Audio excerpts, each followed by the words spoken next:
Akibat demonstrasi yang berujung pada kericuhan beberapa waktu lalu, sejumlah negara disebut telah mengeluarkan travel warning untuk Bali. Situasi ini dikhawatirkan akan berdampak terhadap turunnya kunjungan wisatawan asing ke Bali.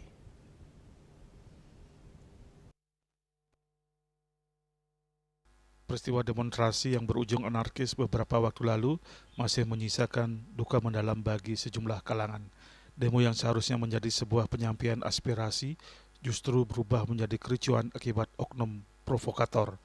Hal ini tentu tidak bagus bagi iklim perkembangan perekonomian di Bali yang dipengaruhi oleh sektor pariwisata. Menurut Ketua Umum Yayasan Jejaring Pengembangan Desa Wisata, IGD Putu Eka Budiasa, di sisi lain, akibat demo anarkis tersebut akan memantik reaksi beberapa negara pemasok wisatawan asing ke Bali.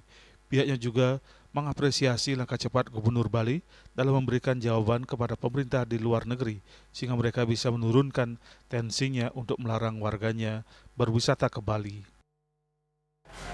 Akibat dari yang dilakukan oleh para demonstran itu dan menimbulkan korban jiwa, ini memantik reaksi beberapa negara, khususnya adalah pemasok wisatawan ke Bali khususnya. Nah, ini yang sangat kita sayangkan, ini yang sangat kita khawatirkan, semoga tidak berlarut.